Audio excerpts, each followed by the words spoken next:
৫০০ বছর ধরে এই গল্পগুলো কেউ বলেনি, আজ সেই নীরবতা ভাঙার সময় এসেছে। দেখো, এই নগরী, এর নাম গৌড়। ১৫ শতকের শেষ ভাগ। বাংলার এই রাজধানীতে তখন অন্ধকার নেমে এসেছে। একের পর এক অত্যাচারী শাসক, প্রজারা ভয়ে দিন কাটাচ্ছে। বাজারে রাতের আগেই দোকান বন্ধ হয়ে যাচ্ছে। মানুষ ঘরে ঢুকে যাচ্ছে। এই মানচিত্রটা দেখো, ১৫ শতকের বাংলা। গঙ্গা আর ব্রহ্মপুত্রের মিলননে তৈরি এই বদ্বীপ তখন ছিল এশিয়ার সবচেয়ে গুরুত্বপূর্ণ ভূখণ্ডগুলোর একটি।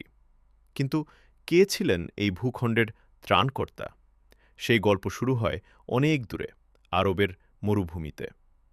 মক্কা থেকে আসা এক সাইয়্যিদ পণ্ডিত, সবুজ পাগড়ি মাথায়, দীর্ঘ পথ পেরিয়ে বের হলেন এক অজানা গন্তব্যে। ইতিহাস বলে তিনি জানতেন না কোথায় যাবেন, কিন্তু ভাগ্য তাকে নিয়ে এলো বাংলার সবুজ মাটিতে। নদীপথে তিনি এলেন এই সবুজ বদ্বীপে। মরুভূমির বালি থেকে বাংলার সবুজ। এই বৈপরীত্যই হয়তো তাকে এখানে থেকে যেতে অনুপ্রাণিত করেছিল। চাঁদপাড়া গ্রামে তিনি আশ্রয় নিলেন এক কাজীর বাড়িতে। পড়াশোনা করলেন, কাজীর মেয়েকে বিয়ে করলেন। এই সাধারণ শুরু থেকেই তৈরি হচ্ছিল অসাধারণ এক ইতিহাস দরবারে তিনি উঠে এলেন দ্রুত। তার বুদ্ধিমত্তা, তার ন্যায়বোধ, তার নেতৃত্বের গুণ, সবকিছু মিলিয়ে তিনি হয়ে উঠলেন উজির এবং তারপর সুলতান। সিংহাসনে বসেই তিনি প্রমাণ করলেন তিনি অন্যদের মতো নন।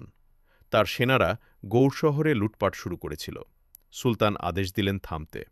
তারা থামল না।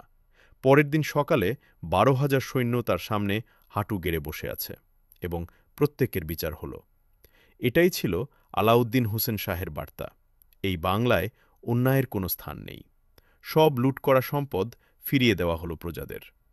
সেই বৃদ্ধা যে তার সারা জীবনে সোনা হারিয়েছিল, সেদিন সে ফিরে পেল সব। তার দরবারে বসতেন হিন্দু মন্ত্রী আর মুসলিম উজির, পাশাপাশি, সমান মর্যাদায়। রূপ গোস্বামী আর সনাতন গোস্বামী, দুই হিন্দু পণ্ডিত, তার সবচেয়ে বিশ্বস্ত মন্ত্রী। তারা পরে হয়ে উঠেছিলেন চৈতন্য মহাপ্রভুর শিষ্য। আর চৈতন্য মহাপ্রভু? এই মুসলিম সুলতানের রাজ্যে তিনি নির্বিঘ্নে ভক্তি আন্দোলন পরিচালনা করেছেন। সুলতান তাকে কোনোদিন বাধা দেননি, বরং রক্ষা করেছেন। এই কারণেই হিন্দু কবিরা এই মুসলিম সুলতানকে ডাকতেন কৃষ্ণের অবতার বলে। পর্তুগিজ পর্যটক লুডোভিকো দ্য ভার্থেমা যখন গৌড় বন্দরে এলেন, তিনি অবাক হয়ে লিখলেন, প্রতি বছর ৫০টি জাহাজ এখান থেকে রেশম আর তুলার কাপড় নিয়ে যায়। তুরস্ক, পারস্য, আরব, সারা বিশ্বে বাংলার পণ্য। এই ছিল সেই সোনার বাংলা, যার কথা আমরা শুনেছি কিন্তু দেখিনি।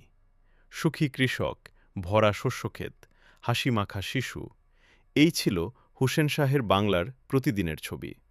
আর এই মসজিদটি দেখো, চোট সোনা মসজিদ, হোসেন শাহের তৈরি। ৫০০ বছর পরেও এর পাথরের কারুকাজ বলছে সেই যুগের শিল্পকলা কতটা উন্নত ছিল।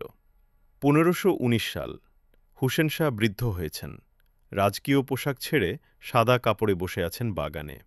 সূর্য অস্ত যাচ্ছে, আর তিনি জানেন তার সময়ও শেষ হয়ে আসছে। কিন্তু তিনি যা রেখে গেছেন তা অমর। এই গৌড়ের ধ্বংসাবশেষ দেখো, ৫০০ বছর পরেও দাঁড়িয়ে আছে।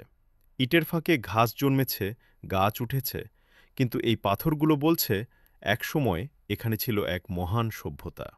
আর এই নদী বাংলার চিরন্তন সাক্ষী। ৫০০ বছর আগেও এই নদী বয়ে গেছে, আজও বয়ে যাচ্ছে। এই নদীর মতোই বাংলার ইতিহাস কখনো থামেনি। এটাই বাংলা আর্কাইভ। প্রতি সপ্তাহে এরকম একটি অধ্যায়, যা পাঠ্য বই বলেনি, আমরা বলবো। চ্যানেলটি সাবস্ক্রাইব করুন, পেজটি ফলো করুন।